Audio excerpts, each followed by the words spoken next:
स्वागत है आपका दोस्तों बिहार न्यूज़ में। मैं हूं फिरदौस गनी और आप देख रहे हैं केटीवी लाइव। दोस्तों आज हो चुका है 29 जुलाई 2025। तो आज की पूरे बिहार की टॉप न्यूज़ लेकर आए हैं आपके लिए। वीडियो शुरू करने से पहले आपसे एक रिक्वेस्ट है कि अगर आप पहली बार इस चैनल पर आए हैं तो चैनल को सब्सक्राइब करके बेल आइकन को प्रेस कर दीजिए और साथ ही साथ वीडियो को लाइक कर दीजिए, अपने दोस्तों के साथ शेयर भी कीजिए। तो चलिए चलते हैं आज की खबरों की ओर। दोस्तों आज बिहार न्यूज़ की शुरुआत सबसे पहले करेंगे कि तेजस्वी यादव कल किशनगंज आए हुए थे। जब किशनगंज में पूर्व विधायक जेडीयू से पूर्व विधायक मास्टर मुजाहिद आलम आरजेडी में शामिल हुए। जी हाँ, तेजस्वी यादव ने मास्टर मुजाहिद साहब को आरजेडी की सदस्यता दिलाई है। इस खास मौके पर तेजस्वी यादव ने सभा को संबोधित किया जिसमें हजारों लोग आए हुए थे। सभा को संबोधित करते हुए बिहार के पूर्व मुख्यमंत्री तेजस्वी प्रसाद यादव ने कहा कि बिहार में महागठबंधन की सरकार बनी तो सीमांचल विकास कमेटी का गठन किया जाएगा। ये बातें तेजस्वी यादव ने कोचाधामन प्रखंड के किसान कॉलेज सुंदरबाड़ी में आयोजित मिलन समारोह को संबोधित करते हुए कही है। उन्होंने सीमांचल की गरीबी, बदहाली, पलायन, लोगों की आय, AIR वक्फ संशोधन विधेयक पर एनडीए सरकार पर जमकर के प्रहार किया है। उन्होंने कहा कि सीमांचल में गरीबी है, बेरोजगारी है, बाढ़ और फिर नदी कटाव की समस्या अब भी है। जब 20 साल तक मुख्यमंत्री नीतीश चाचा ने सीमांचल के लिए कुछ नहीं किया है। हमारी सरकार बनी तो सीमांचल की बदहाली दूर करने को लेकर के काम किया जाएगा। इस क्षेत्र में किसान मक्का की खेती बड़े पैमाने पर करते हैं। तेजस्वी यादव ने कहा कि सरकार बने तो सीमांचल की हर पंचायत में एक भंडारण का यानी कि गोदाम का निर्माण कराया जाएगा। वक्फ विधेयक संशोधन को रद्द किया जाएगा। एनडीए की सरकार वक्फ की जमीन को छीन करके पूंजीपति दोस्तों को देना चाहती है। उन्होंने कहा कि ये देश सभी का है।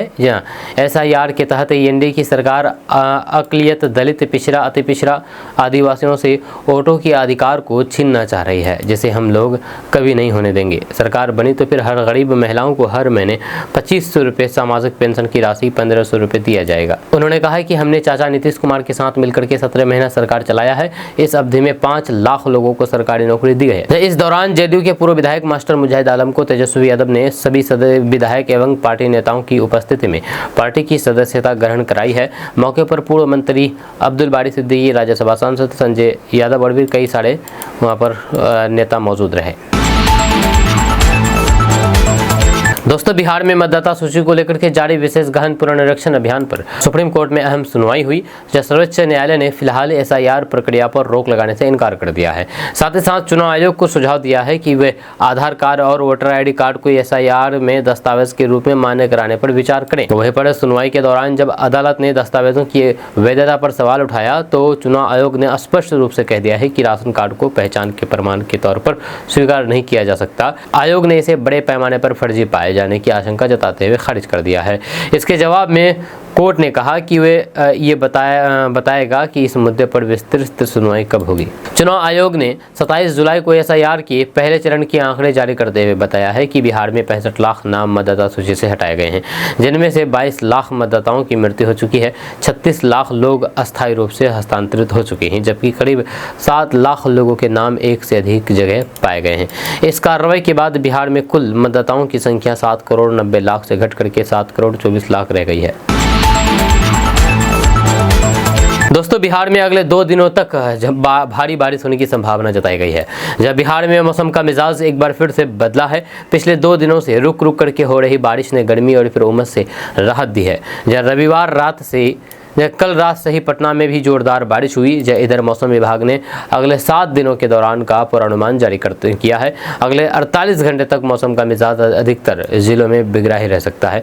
भारी बारिश और वज्रपात को लेकर के अलर्ट जारी किया गया है। वहीं पर पटना मौसम विभाग IMD पटना के अनुसार सोमवार और मंगलवार सुबह तक के लिए कई जिलों में ऑरेंज अलर्ट और फिर येलो अलर्ट जारी किया है। जब पटना, बक्सर, कैमूर, रोहतास, नवादा और नालंदा, जहानाबाद में भारी बारिश को लेकर के ऑरेंज अलर्ट जारी किया है, जबकि शेखपुरा, जमुई, गया, औरंगाबाद में भारी बारिश और वज्रपात को लेकर के येलो अलर्ट जारी किया है। अन्य जिलों में भी वज्रपात को लेकर के चेतावनी जारी की गई है। दोस्तों बिहार विधानसभा चुनाव की राजनीतिक गहमागहमी के बीच नेता प्रतिपक्ष तेजस्वी यादव ने एक बड़ी भविष्यवाणी की है। जहां तेजस्वी यादव ने साफ कर दिया है कि इस बार की विधानसभा चुनाव के बाद वे हर हाल में मुख्यमंत्री बनेंगे और एनडीए सत्ता में वापसी नहीं आएगा। उनके इस दावे ने बिहार की सियासत में नया हलचल पैदा कर दी है। तेजस्वी यादव ने खासतौर पर एनडीए के संभावित मुख्यमंत्री चेहरे के बारे में भी अपनी बात रखी है। उन्होंने कहा कि अगर भाजपा को मुख्यमंत्री बनाना होगा तो फिर वे मंगल पांडे को ही मुख्यमंत्री बनाएंगे। तेजस्वी यादव ने मंगल पांडे की छवि को शांत और फिर समझदार नेता के रूप में पेश किया है, जो सदन में चुपचाप रहते हैं और फिर किसी विवाद में नहीं पड़ते हैं। वहीं पर मंगल पांडे का राजनीतिक सफर भी खास है, जहाँ वे बिहार के पूर्व उप मुख्यमंत्री सुशील कुमार मोदी के शागिर्द माने जाते हैं। सुशील कुमार मोदी की देखरेख में मंगल पांडे को भाजपा का प्रदेश अध्यक्ष बनाया गया था। इसके अलावा उन्हें हिमाचल प्रदेश का प्रभारी बनने जैसी जिम्मेदारियां भी मिली है। बिहार की राजनीति में मंगल पांडे हमेशा से भाजपा के प्रमुख चेहरे रहे हैं और वे लंबे समय से स्वास्थ्य मंत्रालय संभाल रहे हैं। वहीं पर राजनीतिक विश्लेषकों का मानना है कि तेजस्वी यादव ने इस बार चुनावी रणनीति के तहत जानबूझ करके मंगल पांडे का नाम मुख्यमंत्री पद के दावेदार के तौर पर उछाला है। ये इसलिए क्योंकि बिहार की राजनीति में पिछड़ा और फिर अति पिछड़ा वर्ग हमेशा से एक मजबूत वोट बैंक रहा है। चाहे वे नीतीश कुमार हो या फिर राबड़ी देवी, लालू प्रसाद यादव हो, सभी इसी सामाजिक पृष्ठभूमि से आते हैं। दोस्तों, बिहार में इस साल होने वाले विधानसभा चुनाव से पहले केंद्रीय मंत्री चिराग पासवान ने बड़ा बयान दिया है। एक न्यूज चैनल से बातचीत में चिराग पासवान ने अपनी महत्वाकांक्षा के बारे में जिक्र किया है, जहां उनसे सीएम पद को लेकर के सवाल किया गया, जिस पर कहा कि वे महत्वाकांक्षी हैं। एक न्यूज चैनल के सवालों पर चिराग पासवान ने जवाब देते हुए कहा कि मैं महत्वाकांक्षी हूँ और महत्वाकांक्षा होनी चाहिए। मेरे ऊपर तो आरोप ही ये लग जाता है कि चिराग पासवान बहुत महत्वाकांक्षी है। मैं जब छात्रों से मिलता हूँ तो फिर मैं कहता हूँ कि बनो महत्वाकांक्षी नहीं, अति महत्वाकांक्षी बनो। आपको अपनी लड़ाई खुद ही लड़नी होगी। चिराग पासवान ने कहा कि आज जो लोग चिराग पासवान कर रहे हैं, कहाँ थे वे लोग जब चिराग पासवान की पार्टी तोड़ दी, जब घर से निकाल दिया गया, खत्म करने का हर संभव प्रयास किया गया। जब चिराग पासवान डूब रहा था तो फिर ऊपर से कंकर मार रहे थे, जब वे तो तैरते तैरते मैं किनारे पर आ गया तो 4 लोग हाथ बढ़ा रहे हैं। दोस्तों, बिहार की राजनीति में अब नई पीढ़ी यानी कि मिलेनियल्स जनरेशन की पकड़ मजबूत होती जा रही है, जब बिहार के युवा नेता एक दूसरे के प्रति बयानबाजी करते रहते हैं। तेजस्वी यादव ने एक इंटरव्यू के दौरान मजाकिया अंदाज में केंद्रीय मंत्री चिराग पासवान को शादी की सलाह भी दी है। उन्होंने कहा कि अब तो शादी कर ही लीजिए, अकेलापन मार देगा। वहीं पर सीएम नीतीश कुमार के बेटे निशांत को भी अच्छा इंसान बताया है। इन युवा नेताओं की एक खासियत है कि राजनीति में मतभेद भले ही हो, मगर निजी रिश्तों में अपनापन अब भी देखा जाता है। सार्वजनिक मंचों पर तीखी बयानबाजी के बावजूद भी निजी बातचीत में ये नेता एक दूसरे को बड़े भाई और फिर छोटे भाई जैसे संबोधनों से पुकारते रहते हैं। जहाँ तेजस्वी यादव ने एक इंटरव्यू के दौरान निजी जीवन को लेकर के खुलकर के बातचीत की है। जब उनसे पूछा गया है कि पिता बनने के बाद उनके जीवन में क्या बदलाव आया है, तो उन्होंने मुस्कुराते हुए कहा कि बहुत बदलाव आया है। कई बार सोचता हूँ कि काश 5 साल पहले ही शादी कर ली होती तो फिर बच्चों के साथ और भी ज्यादा वक्त बिता पाता। तेजस्वी यादव ने इसी बात को आगे बढ़ाते हुए केंद्रीय मंत्री चिराग पासवान को भी शादी की सलाह दे दी है। जहां उन्होंने कहा कि जब भी चिराग पासवान से जिसे मुलाकात होती है तो मैं उनसे कहता हूं कि अब शादी कर लीजिए, अकेलापन उन्हें नुकसान पहुंचा सकता है। जब तेजस्वी यादव से पूछा गया है कि निशांत कुमार और चिराग पासवान में से कौन बेहतर है, तो उन्होंने दोनों की तारीफ की है। जी हाँ, तेजस्वी यादव ने कहा है कि चिराग पासवान से मेरी व्यक्तिगत बातचीत ज़्यादा हुई है, इसलिए उनसे ज़्यादा जुड़ाव रहा है। वहीं पर निशांत कुमार को लेकर के उन्होंने कहा कि निशांत जी भी बहुत अच्छे इंसान हैं, वे बेहद शरीफ, सरल और व्यवहारिक स्वभाव के हैं। तेजस्वी यादव का ये बयान ये भी दिखाता है कि राजनीतिक मतभेदों के बावजूद निजी स्तर पर सभी नेताओं के बीच अच्छे रिश्ते बने हुए हैं। वहीं पर तेजस्वी यादव से जब पूछा गया है कि क्या उनकी पत्नी राजश्री यादव 2025 के विधानसभा चुनाव लड़ेगी, तो उन्होंने कहा है कि नहीं, अभी हमारा बेटा सिर्फ 2 महीने का है और फिर बेटी भी सिर्फ 2.5 साल की है। हम सब पहले ही काफ़ी व्यस्त रहते हैं, ऐसे में कम से कम माँ को बच्चों के साथ समय बिताने दीजिए, उन्हें अच्छी परवरिश देने का मौका दीजिए। दोस्तों, पूर्णिया सांसद इन दिनों नोटों की गद्दी लेकर के बिहार के बाढ़ प्रभावित इलाकों का दौरा कर रहे हैं। इसी संदर्भ में पप्पू यादव का एक वीडियो वायरल हुआ है। वीडियो सोशल मीडिया पर सुर्खियों में है, जिसमें पूर्णिया सांसद पप्पू यादव का अलग अंदाज देखा जा सकता है। दरअसल सांसद पप्पू यादव से एक यूट्यूबर सवाल करने के लिए आगे बढ़ता है, तभी वह यूट्यूबर के हाथ में एक नोट पकड़ाते नजर आ रहे हैं, जिसके बाद सवाल का तरीका बदल जाता है। यूट्यूबर फिर सांसद पप्पू यादव की लगभग जय जयकार करते हुए कैमरामैन को उन पर फोकस करने को कहता है। इस वीडियो में सारा प्रकरण विस्तार से देखा और फिर सुना जा सकता है। क्षण भर में ही यूट्यूबर पत्रकार का अरमान बदलना अब सोशल मीडिया पर तेजी से वायरल है और फिर इसको लेकर के खूब चर्चा हो रही है। दोस्तों, बिहार विद्यालय परीक्षा समिति ने सेक्शन 70 2025 से 27 के लिए कक्षा 11वीं में एडमिशन के लिए OFSS पोर्टल पर थर्ड मेरिट लिस्ट जारी कर दी है। छात्र वेबसाइट OFSSBihar.net पर जाकर के मेरिट लिस्ट देख सकते हैं। मेरिट लिस्ट डाउनलोड करने के लिए छात्रों को मोबाइल नंबर और फिर पासवर्ड डाल करके लॉगिन करना होगा।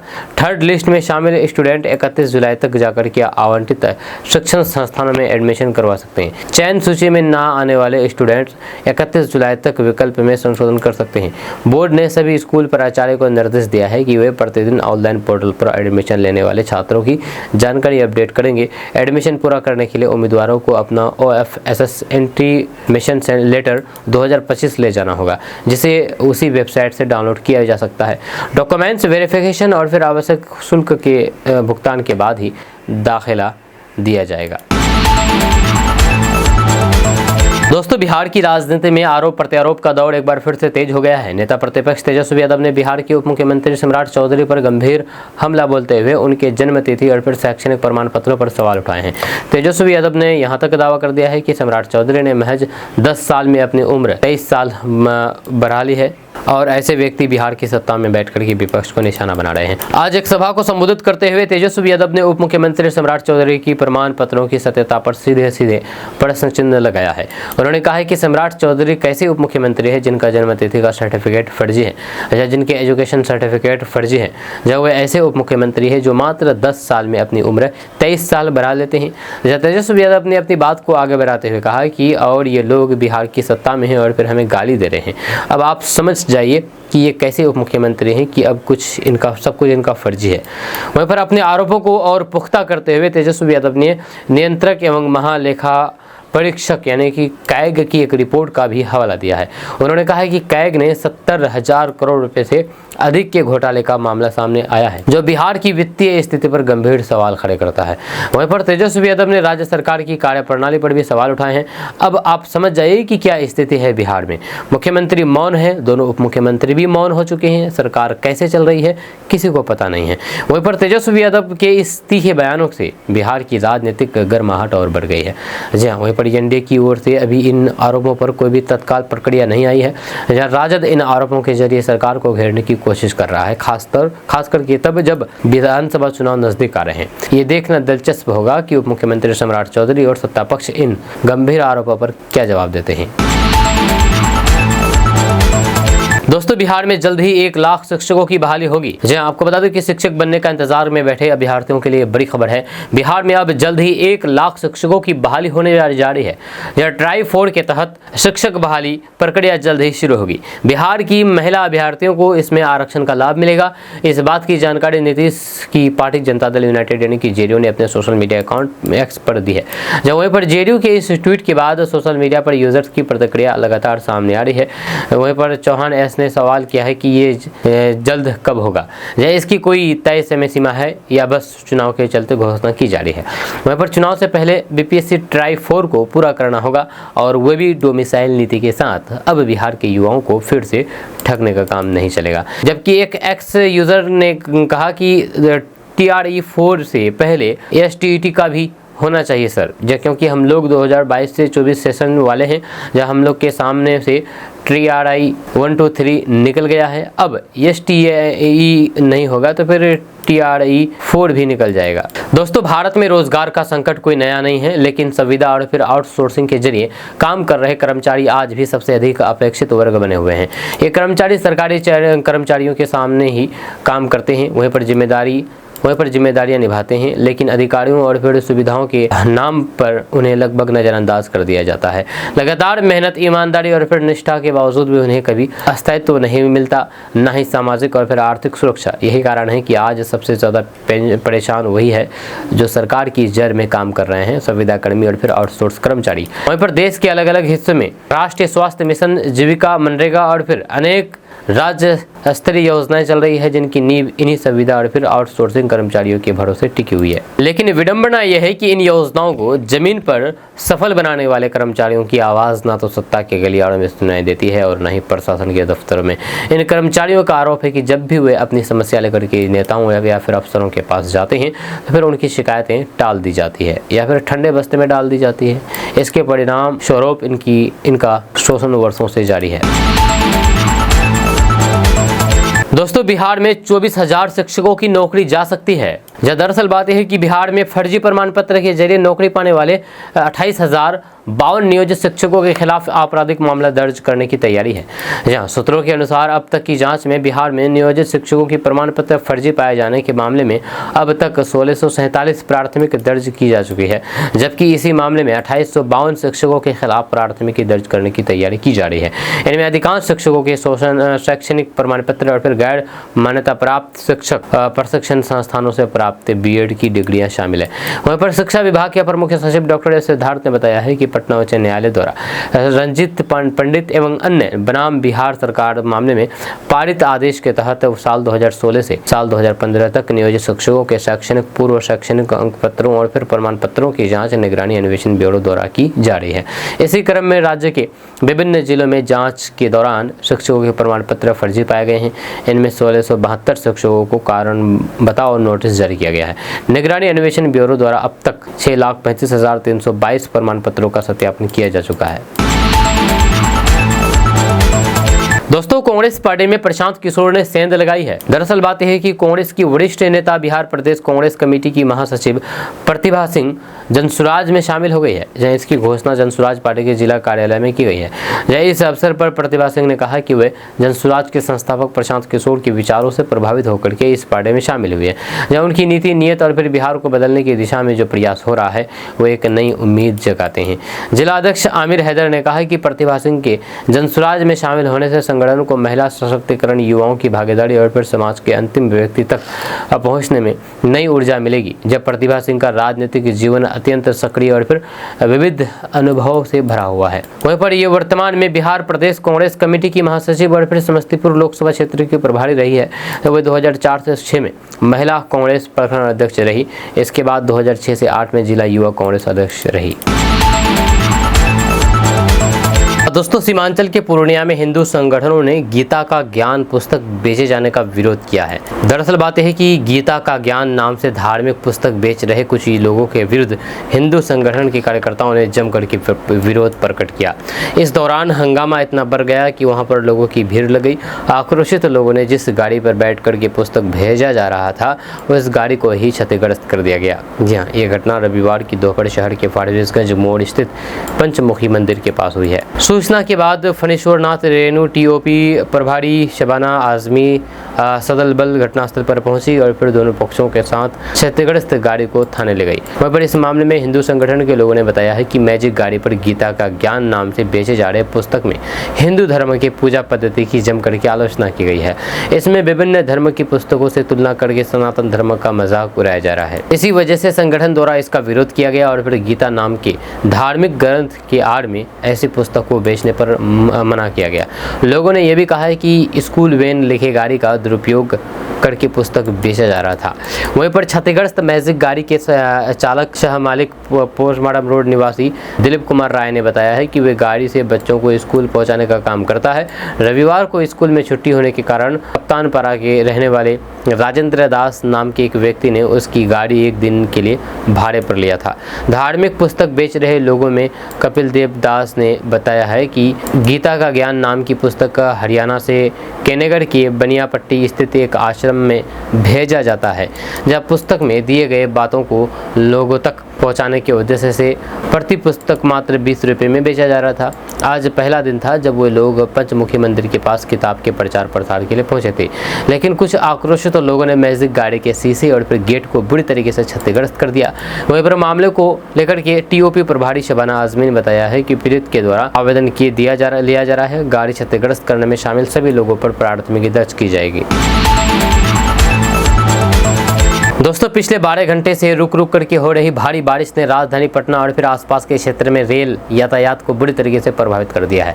नई दिल्ली हावड़ा रेलखंड के डीडीयू पटना मोकामा सेक्शन में जल भराव के कारण कई ट्रेनों का परिचालन बाधित हुआ है। 2, 2, 5, 6, 4 अंत्योदय एक्सप्रेस को सचिवालय हाल्ट पर डाउन मेन लाइन पर 1 घंटे तक रोका गया, जबकि 15667 कामाख्या गांधीधाम एक्सप्रेस फुलवारी शरीफ स्टेशन पर 1 घंटे तक खड़ी रही।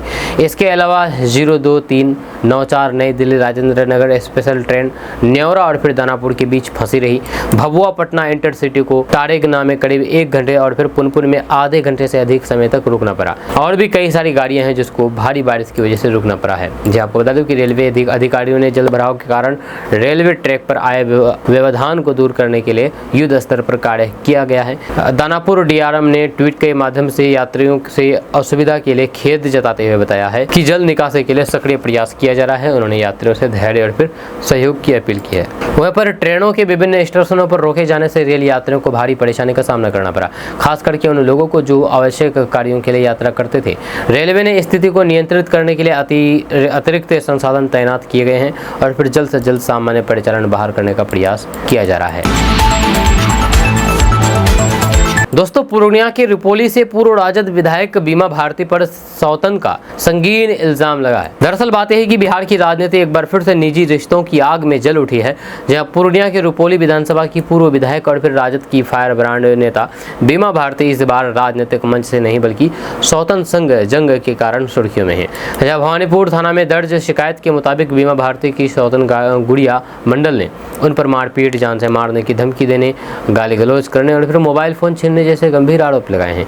जहां आरोपों के मुताबिक बीते शनिवार शाम लगभग 4:30 बजे बीमा भारती अपने सहयोगियों संजय कुमार, पंकज कुमार और फिर बिजली कुमार के साथ भवानीपुर नगर पंचायत के वार्ड नंबर 9 भवन देवी टोला स्थित आवास पर पहुंची और सीधे थार गाड़ी की चाबी मांगने लगी। जहां गुड़िया मंडल का कहना है कि उन्होंने बताया है कि चाबी उनके पति अवधेश मंडल के पास है, जिसे सुनते ही बीमा भारती आपा खो बैठी। गुस्से में गाली गलौज और फिर धमकी शुरू हो गई। इसके बाद बीमा भारती के साथ आए लोगों ने उनका हाथ पकड़ करके जबरन अपने मोबाइल छीन लिया। इतना ही नहीं, उस वक्त मौजूद गुड़िया शर्मा जो कि गुड़िया मंडल की सहयोगी हैं, उनके साथ भी बीमा भारती ने अभद्रता की है और फिर चप्पल से पीटा है।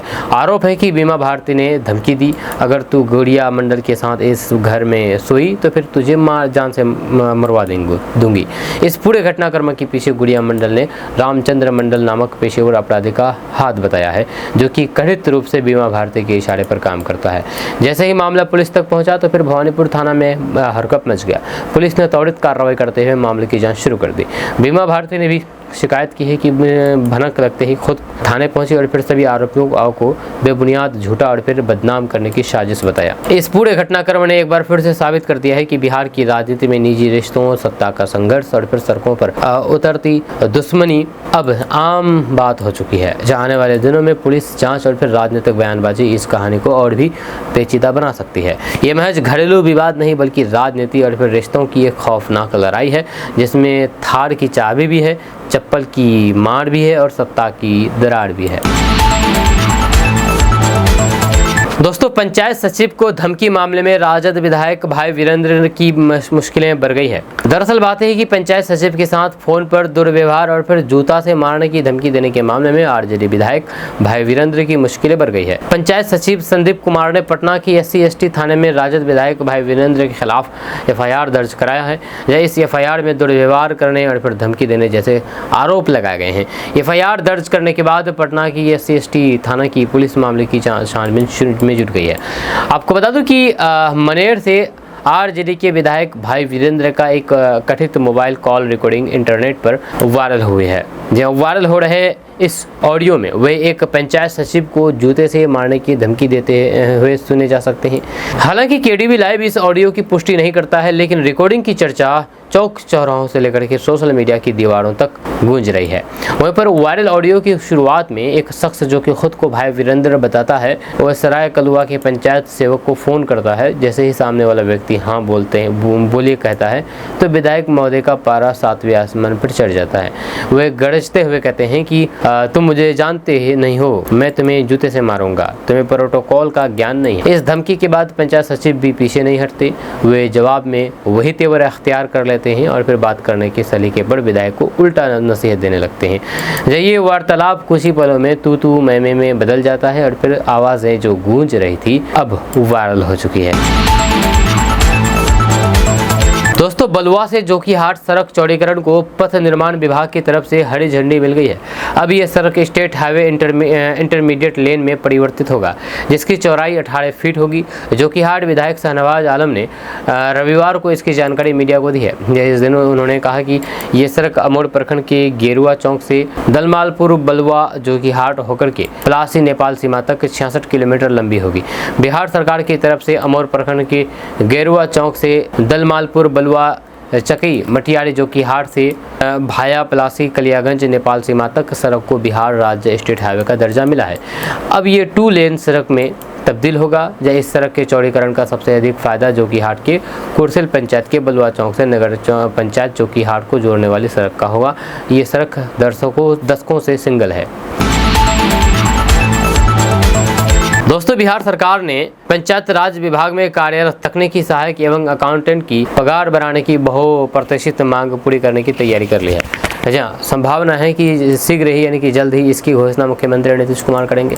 पंचायत राज विभाग के प्रस्ताव पर वित्त विभाग की मोहर लग गई है। तकनीकी सहायक की पगार 27 से 40 हज़ार रुपये यानी कि 12 से 13 हज़ार रुपये की वृद्धि एवं अकाउंटेंट की 20 से 30 हज़ार रुपये करने की पहल हुई है। हालांकि ग्राम कचहरी सचिवों को अभी प्रतीक्षा करना होगा यानी कि इंतजार करना होगा।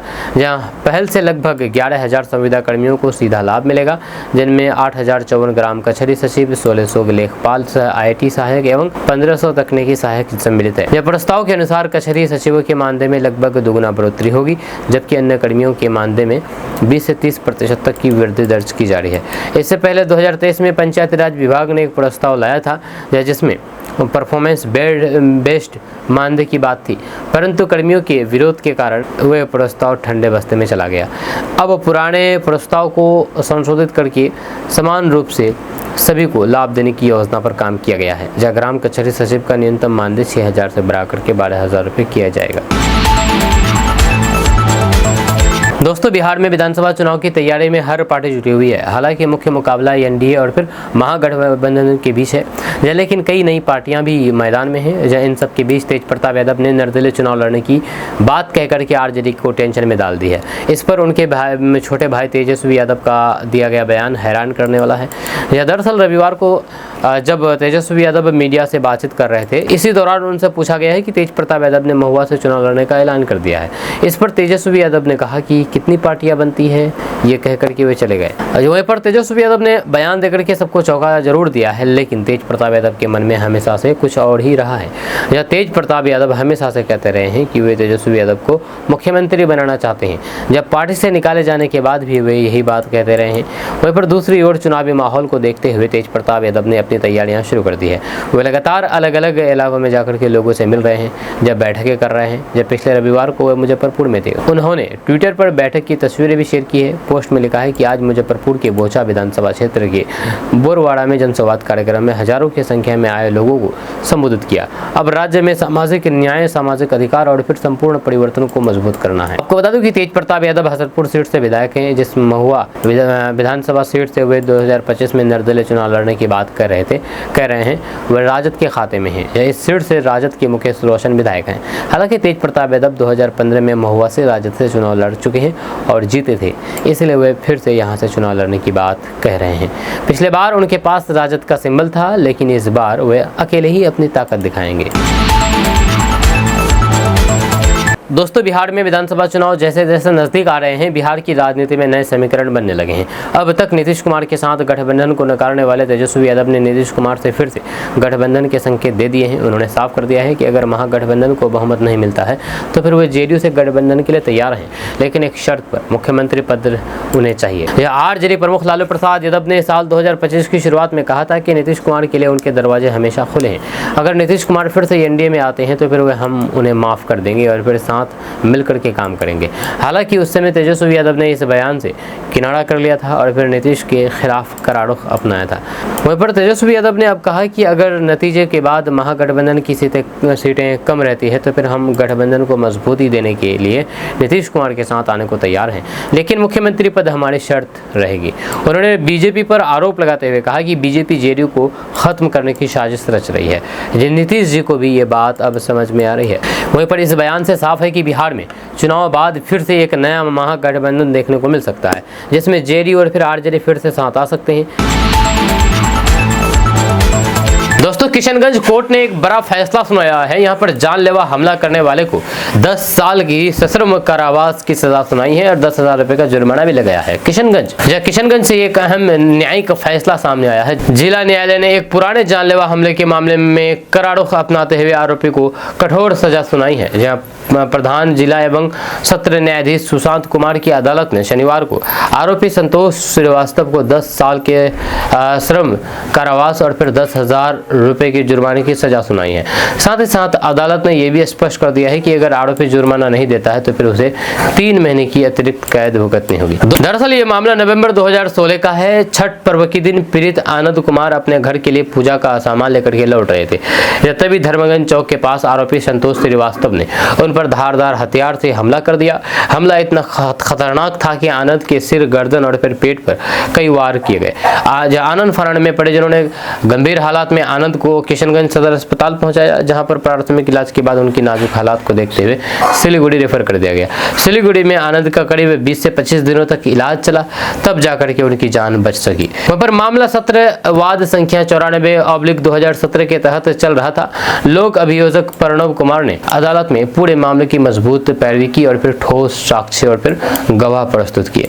अदालत ने लोक अभियोजन के तर्कों को सुनने के बाद माना कि आरोपी ने गंभीर अपराध किया है और फिर इस तरह की घटनाओं से समाज में भय का माहौल बनता है, जिसे रोकना जरूरी है। वहीं पर अदालत ने कहा कि पीड़ित को जान से मारने की नीयत से यह हमला किया गया था, जिसके चलते आरोपी को सख्त सजा देना जरूरी है ताकि समाज में ऐसी घटना को लेकर के सख्त संदेश जाए। न्यायाधीश ने संतोष श्रीवास्तव को दोषी करार देते हुए 10 साल के सश्रम कैद और 10,000 रुपए के जुर्माने की सजा सुनाई है। वहीं पर पीड़ित आनंद कुमार और उनके परिवार ने अदालत के फैसले पर संतोष जताया है। उनका कहना है कि देर से ही सही, लेकिन उन्हें न्याय मिला है।